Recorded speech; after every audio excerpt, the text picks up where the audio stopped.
When you see an equation with one fraction on the left-hand side and one fraction on the right-hand side, most students immediately think cross multiplication. And yes, cross multiplication works. But today I want to show you something a little bit more powerful. I want you to understand why cross multiplication works, and more importantly, how you can use it to solve for different variables. For example, suppose we have y over x equals a over b. If we're solving for y, we don't necessarily have to think about this as some mysterious cross multiplication rule. We can simply look at what is attached to the variable we are trying to isolate. The x is underneath y, so we move the x to the other side. But remember, when a denominator moves across the equal sign, it becomes a numerator. So the x moves across and multiplies the a. So you end up with y equals ax over b. That's it, one move. Now let's change the equation. X over y equals a over b. Suppose this time we are solving for y. Now y is in the denominator, so we need to get y by itself. We can think of the equation as allowing the different factors to move across the equal sign. The y moves to the other side, and because it was a denominator, it becomes a numerator. The a moves over to the other side, and because it was a numerator, it becomes a denominator. And the b crosses over the other side and multiplies the x.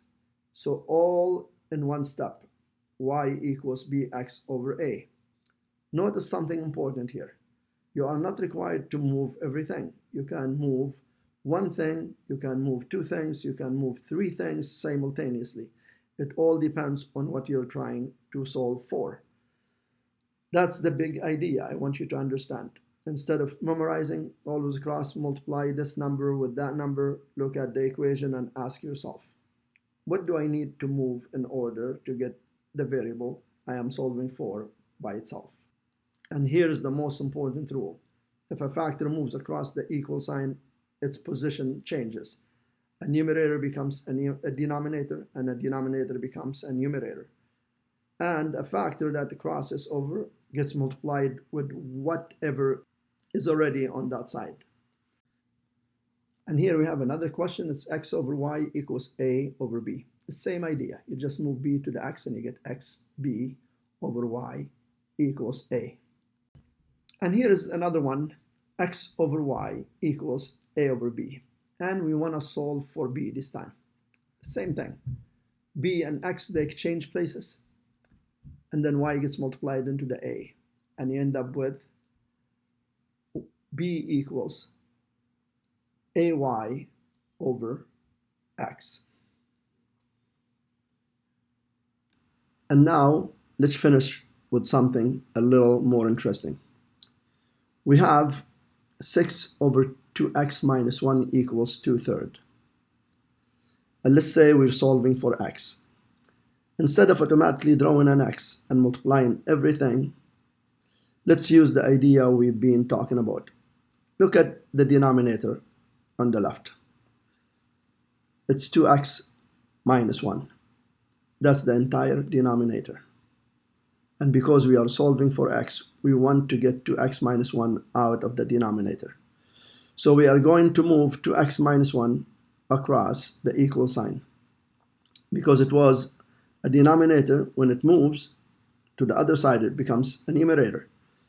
At the same time, the 2, which is the numerator on the right hand side, can move across to the left.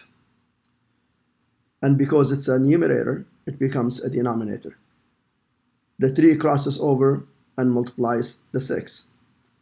So we can do all of that in one step, and we have 2x minus 1 equals 6 times 3 over 2.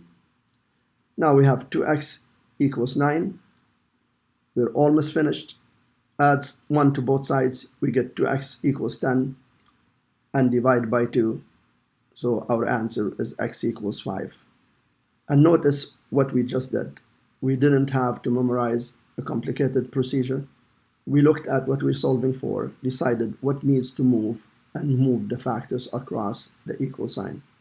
That's the real idea behind cross multiplication.